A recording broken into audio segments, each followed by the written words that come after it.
Como o Estado mata o sonho da casa própria. Este é a Visão Libertária, sua fonte de informações descentralizadas e distribuídas. Muitos brasileiros têm o sonho da casa própria. Afinal, quem não gostaria de dormir sabendo que aquela casa é sua e ninguém pode te expulsar dali? Quer dizer, ninguém, exceto o Estado. Mas isso não impede ninguém de ter esse sonho. Porém, uma simples pesquisa nos preços das residências, principalmente em grandes cidades, já faz as pessoas se questionarem se esse sonho realmente vale a pena. Em São Paulo, por exemplo, é comum encontrar apartamentos relativamente pequenos por milhões de reais, enquanto que casas com a mesma metragem no interior valem frações desse preço. Parte disso é natural. Viver em uma cidade traz muitas vantagens de comodidade, serviços e de oportunidades de emprego. Então, a demanda é alta, mas o espaço da cidade é limitado. Enquanto que no interior tem mais espaço, ou seja, alta oferta, e menos demanda, o que resulta num preço menor. Só que tem um fator artificial que aumenta muito o preço das residências urbanas, causado pura e simplesmente por incompetência do Estado. E este fator é o zoneamento urbano. Se você já jogou SimCity ou algum jogo do gênero, você já deve ter brincado de zonear uma cidade. Você escolhe uma área residencial, uma área comercial, uma área industrial e assim por diante. Na área residencial é proibido construir uma indústria, já na área industrial é proibido construir uma casa. Bem intuitivo, não é? No jogo você pode brincar à vontade, e o pior que pode acontecer é você ter que dar um restart, mas na vida real as ações têm consequências, e essas consequências sempre sobram para a população pagar. Vamos ver algumas decisões de zoneamento urbano e refletir como ela ajuda toda a população. Primeiro, é muito comum em vários países um lote mínimo para construir uma casa. No Brasil, o valor mínimo do lote é de 125 metros quadrados, ou seja, você não pode dividir um lote em partes que tenham menos de 125 metros quadrados, salvo quando o município autorizar. Nos Estados Unidos também existem leis desse tipo, sendo que muitos estados adotam as medidas do Código de Residência Internacional, conhecido por IRC. Esse código estabelece o lote mínimo de 30 metros quadrados para construções e a casa em si deve ter no mínimo 11 metros quadrados. É pouco? Sim, é uma área pequena, mas isso não significa que é certo. Além disso, alguns lugares estabelecem um limite muito maior que esse, que são bem mais absurdos. O problema com esse tipo de limite é óbvio. Você proíbe casas pequenas. É um problema muito parecido com o do salário mínimo, em que o governo proíbe as pessoas de trabalharem por um determinado valor. E isso impede pessoas menos capacitadas de sequer entrarem no mercado de trabalho e ganharem experiência, aumentando o desemprego e agravando a pobreza.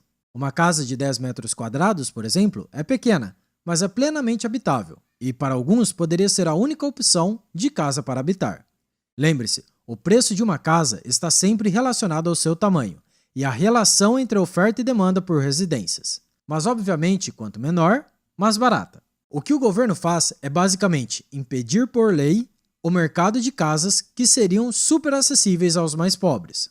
Pois é, depois, esse mesmo governo ainda proíbe o uso de cobertor pelos moradores de rua para embelezar a cidade. Mas é claro que não é só isso que o Estado atrapalha. Casas acessíveis? Não. O importante é que você receba sol morando na calçada. Sem brincadeira, é quase essa a desculpa que eles dão para as leis de afastamento e recuo. Se você já andou por São Paulo e já viu qualquer filme estrangeiro, deve ter percebido que a nossa grande metrópole tem uma arquitetura muito diferente de outras metrópoles, como a mais populosa cidade japonesa, Tóquio. Uma das causas é a lei de zoneamento urbano, que exige certo recuo do edifício com a calçada, além de um afastamento das laterais do lote. Isso proíbe que os prédios fiquem colados uns com os outros, com a justificativa de que é para a ventilação e insolação da cidade. Isso cai no mesmo problema citado anteriormente. Se você limita a oferta, o preço aumenta. Isso é apenas o natural. Falando de São Paulo, essa cidade tem outro problema de zoneamento, o limite de altura. Se você já se perguntou por que essa metrópole não tem arranha-céus como outras cidades, este é o motivo. Veja bem, o limite de altura na rota de aviões é razoável, mas São Paulo limita a altura em 48 metros, independentemente se tem aeroportos ao redor ou não. A justificativa, no passado, era que os bombeiros não conseguiriam socorrer pessoas que morassem acima dessa altura. Aí tem duas observações pertinentes.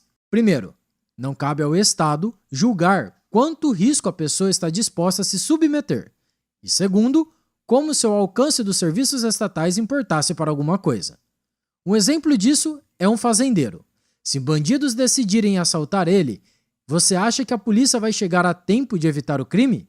Claro que não, mas nem por isso fazendas são proibidas. E o que você acha que acontece se você limita a altura que os prédios podem ter? É óbvio, menos oferta, maior o preço final. Não há como escapar a esta lei natural da economia. Se você não acredita que o aumento de preços é a consequência dessas políticas de zoneamento, se você não se satisfaz com a lógica deste raciocínio, observe uma simples comparação. Dentre as 10 cidades com menores índices de preço, a maioria tende ao modelo menos restritivo de construções. E dentre as 10 com maiores índices de preços, todas são bem restritivas em relação ao que se pode construir. É assim que o Japão, por exemplo, consegue ter preços de imóveis relativamente acessíveis, mesmo com uma área extremamente escassa. Inclusive, abrindo um parênteses, o zoneamento urbano do Japão é um dos mais livres do mundo, mas isso é um tema a ser aprofundado em outro vídeo. Então, da próxima vez que você for pesquisar imóveis para comprar, lembre-se que o Estado aumenta artificialmente o preço deles por restringir a oferta, tornando ainda mais caro a vida nos centros urbanos. Obrigado, Estado, por me deixar sonhar por tanto tempo em ter uma moradia. Só que não.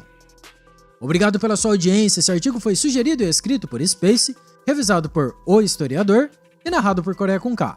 Se você gostou desse vídeo, clique no ícone de curtir abaixo e compartilhe em sua rede social.